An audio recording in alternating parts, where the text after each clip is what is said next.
समस्त ज्योतिष प्रेमी भाई बंधुओं को एवं माताओं बहनों को हमारा श्री ज्योतिष आरोग्यम प्रशिक्षण संस्थान से हार्दिक अभिनंदन है, स्वागत है एवं प्रणाम। दोस्तों, आज मैं आप लोगों के सम्मुख उपस्थित हुआ हूँ काफ़ी गहन अध्ययन के बाद एवं संग्रह करने के बाद कुछ ज्योतिष के प्रमाणिक उदाहरणों को प्रस्तुत करेंगे, जिसको हम सूत्र भी कहते हैं। और जिस प्रकार से हम गणित का अध्ययन करते हैं और वहाँ पर गणित के अध्ययन में हमें सूत्रों की आवश्यकता पड़ती है। बगैर सूत्रों के हम कुछ गणित के जो प्रश्न हैं, जो क्वेश्चन आंसर हैं, उनको हम नहीं दे सकते।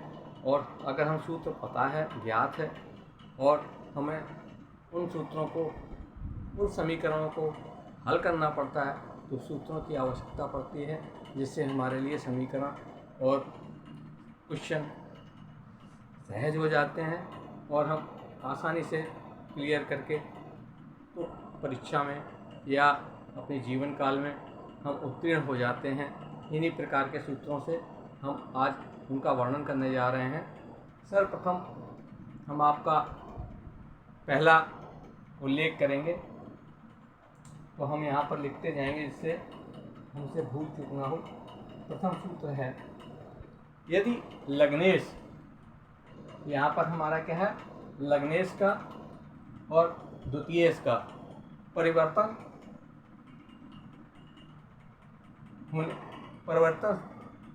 होने का सूत्र है।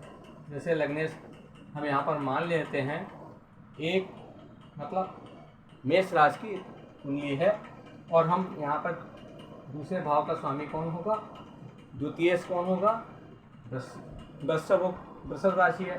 वृषभ राशि का स्वामी कौन, शुक्र। मेष राशि का स्वामी मंगल। यदि लग्नेश द्वितीयेश में चला जाए, द्वितीय भाव में, और द्वितीयेश प्रथम भाव में आ जाए अर्थात लग्न में आ जाए, तो इसको हम परिवर्तन योग कहते हैं। इस प्रकार का योग होने पर व्यक्ति या जातक अत्यंत प्रभावशाली होगा और धनवान भी बनेगा। आइए हम दूसरे सूत्र पर चलते हैं। दूसरा हमारा सूत्र क्या कहता है, यदि लग्नेश द्वादश भाव में चला जाए, तो ऐसे जातक को जीवन पर्यंत अधिक कष्ट मिलते हैं एवं उनको उसके शत्रु बहुत होते हैं। कोई भी द्वितीय लग्नेश हो सकता है, कोई भी लग्नेश हो सकता है, वो अगर द्वादश भाव में चला जाए तो जीवन काल में वो अत्यंत कष्ट का सामना करना पड़ता है। कभी उसको ऐसा भी महसूस होगा कि सुसाइड या आत्महत्या करने की संभावना बढ़ जाती है, क्योंकि उसके शत्रु भी अधिक हो जाते हैं। किसी भी काम में विलंब बहुत होता है, काम करने की क्षमता पर भी असर होता है।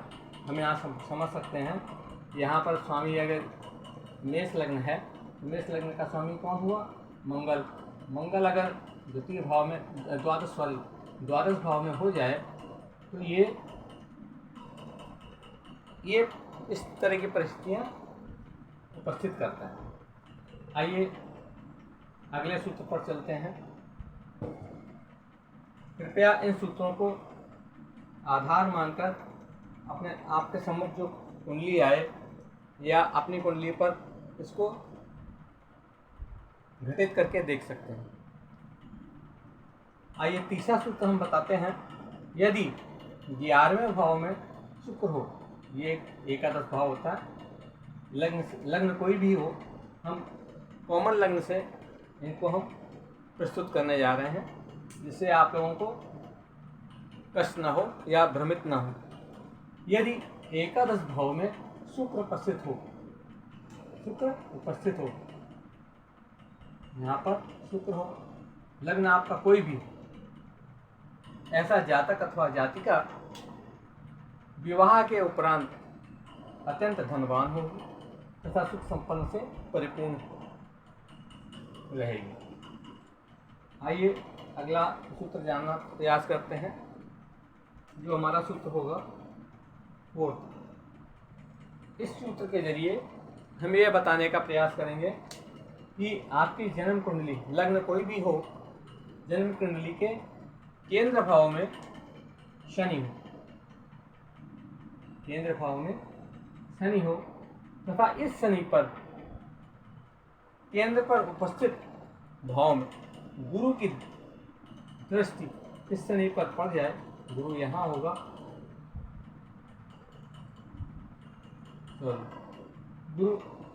गुरु की दृष्टि यहाँ पर केंद्र में कहीं से भी पड़ जाए तो ऐसे जातक को पैतृक संपत्ति अवश्य प्राप्त होती है, पैतृक संपत्ति अवश्य प्राप्त होती है। आइए हम 5वें सूत्र पर चलते हैं। यह सूत्र हमारा इस प्रकार से होगा कि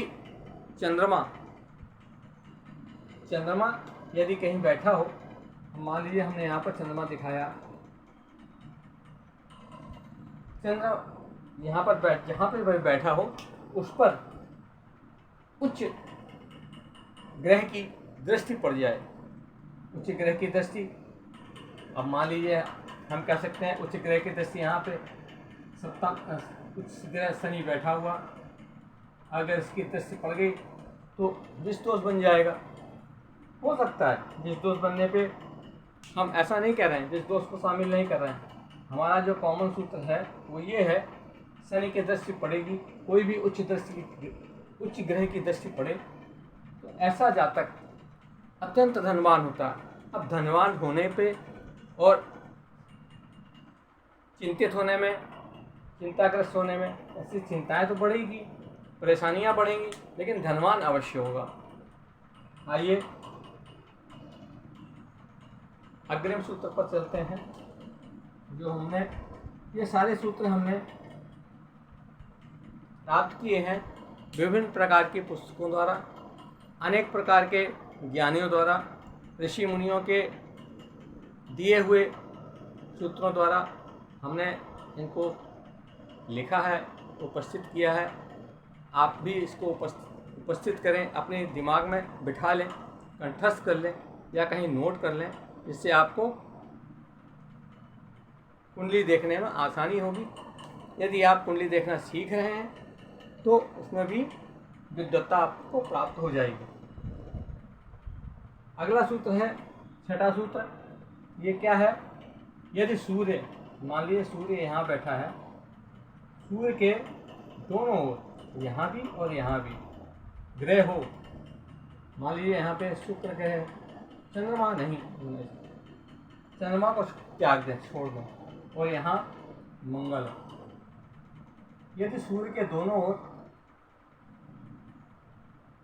ग्रह होंगे, ऐसा जातक तेज वाणी बोलने वाला, तेज वक्ता या नेता हो सकता है। यदि अग्रिम सूत्र हम बताने का प्रयास करेंगे, जो आप इनको ग्रहण करें और आपको अपनी कुंडली पर लगा कर देखें, या आपके दोस्तों की कुंडली या अपने रिश्तेदारों की कुंडली में लगा के घटित करके देखें, सत्य साबित होंगे। आइए हम अगला सूत्र, सप्तम सूत्र बताते हैं, जो इस प्रकार से है कि स्त्री की कुंडली में, यदि यहाँ पे स्त्री की कुंडली होगी, स्त्री की कुंडली में दूसरे भाव में राहु हो, तो ऐसे जातिका के शादी के बाद, इसको ज़्यादातर जातिकाएं शादी के बाद तो दूसरे जगह चली जाती हैं, परंतु राज्य छोड़ दें, अपने स्टेट त्याग के दूसरे स्टेट में जाएं तो हमेशा संपन्न सुखी रहेंगी, और उसी राज्य में यदि होंगी तो उनको ज़्यादातर दुख का अनुभव होगा और क्लेश उनके घर में बना ही रहेगा। ये हमारा अनुभव। आइए अगला सूत्र देखते हैं। यदि लग्न में स्थिर राशि हो, स्थिर राशियां कौन सी हैं? स्थिर राशियां 2, 5, 8 और 11, ये राशियां लग्न में होनी चाहिए। यदि ऐसी ये राशियां लग्न में हों तो ऐसा जातक जीवन पर्यंत दुखी रहता है और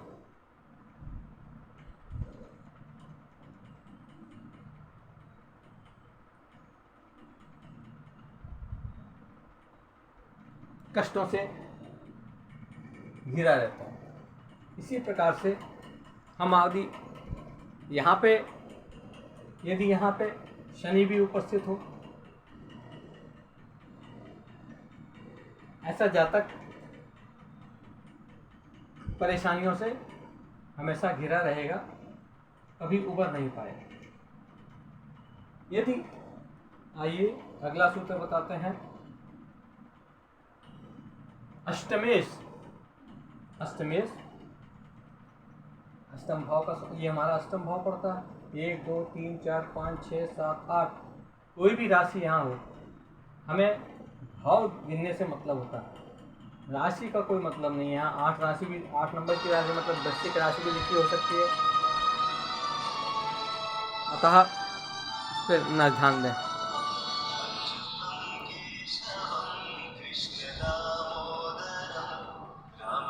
अब हम आपको यदि बताने जा रहे थे, सॉरी फोन बजने लगा था। अष्टमेश, अष्टम भाव का स्वामी अष्टमेश यदि कहीं भी कुंडली में उपस्थित हो और उस पर गुरु, जो बहुत ही सौम्य तथा नैसर्गिक ग्रह है, गुरु की दृष्टि पड़ जाए तो ऐसा जातक अथवा जातिका अत्यंत दीर्घायु, करीब 100 साल के आसपास तक जीवित रहती है इस पृथ्वी पर, ऐसा ग्रंथों में वर्णित। आइए 10वां सूत्र का वर्णन करते हैं। यदि शुक्र लग्न में उपस्थित हो, लग्न कहाँ? यहाँ पर शुक्र उपस्थित हो, ऐसा जातक अथवा जातिका बहुत ही विनोदी भाव की एवं गाना सुनने के शौकीन अथवा आमोद प्रमोद करने का भी शौकीन होते हैं, ऐसे पाए गए हैं। कृपया ध्यान दें तथा नोट भी कर सकते हैं।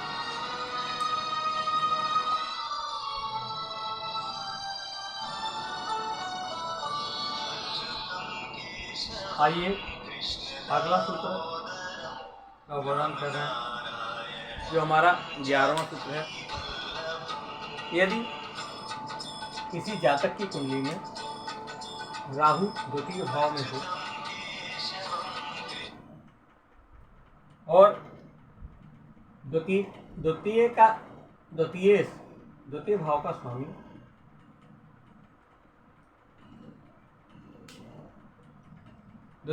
स्वामी कुंडली के 9वें भाव में अथवा एकादश भाव में बैठा हो। द्वितीय कौन बना? गुरु।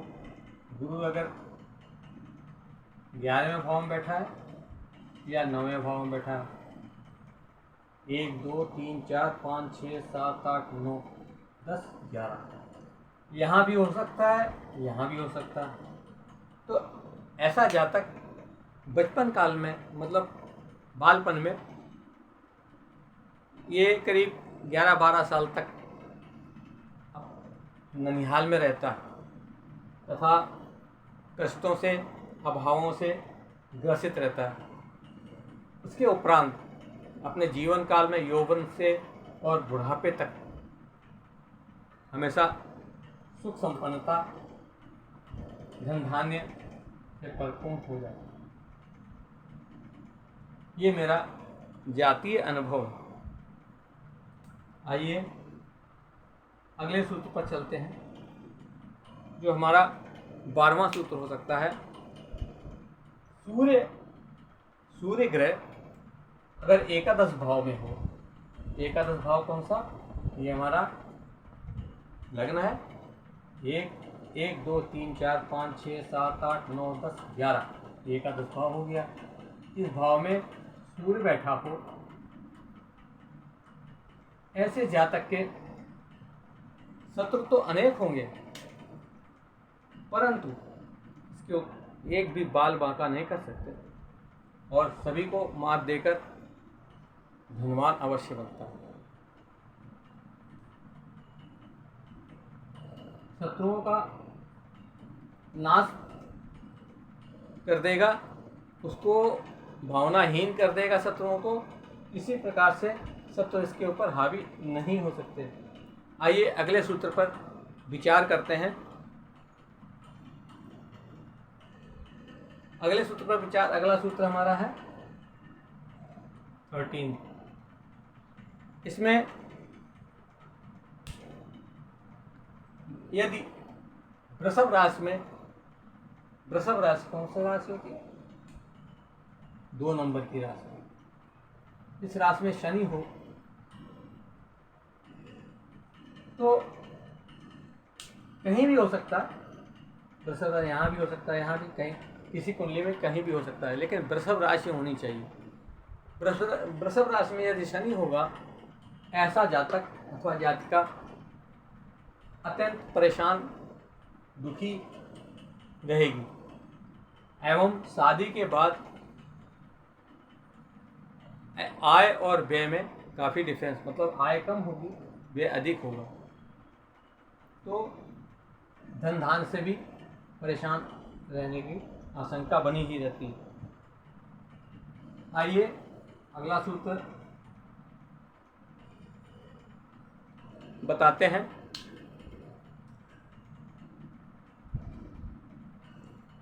यदि लग्नेश, यदि लग्न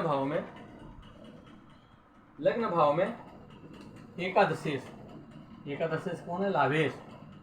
यदि लग्न में लाभेश स्थिर हो जाए, मान लें यहाँ पर मेष राशि की हम आपकी कुंडली दिखा रहे हैं उदाहरण के तौर पर, इस राशि में एकादशेश कौन बनेगा? शनि बनेगा। यदि एकादशेश लग्न में उपस्थित हो जाए तो इस प्रकार के जातक को प्रत्येक 11वें दिन कोई ना कोई लाभ अवश्य होगा, चाहे किसी तरह का लाभ हो, छोटा हो बड़ा हो, लाभ अवश्य होगा।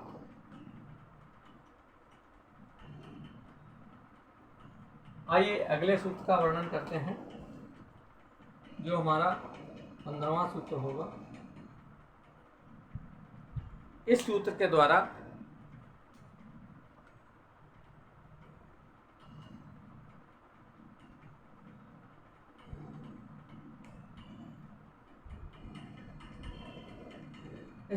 द्वारा आपको अवगत कराना चाहेंगे। ये हमारा 15वां सूत्र है। केंद्र में अथवा त्रिकोण, केंद्र ये है, प्रथम, चतुर्थ, सप्तम और दशम भाव ये केंद्र कहलाते हैं, तथा पंचम और नवम भाव त्रिकोण कहलाते हैं। इन भावों में त्रिकोण अथवा केंद्र में चंद्र एवं बुध की युति है। हमने यहाँ पर चंद्र और बुध की युति दिखाई है। यह युति कहीं भी हो सकती है और इस युति के ऊपर कहीं भी हो सकती है, कहीं से भी गुरु की दृष्टि पड़ जाए, ऐसा जातक ज्ञानवान, बुद्धिमान और प्रकांड ज्योतिष भी बन सकता है और भविष्यवक्ता बन सकता है। आज इतना ही। कृपया मुझे आशीर्वाद दें तथा आज्ञा दें। यदि आपको मेरा एपिसोड पसंद आया हो, कृपया लाइक करें, सब्सक्राइब करें एवं शेयर करें। धन्यवाद।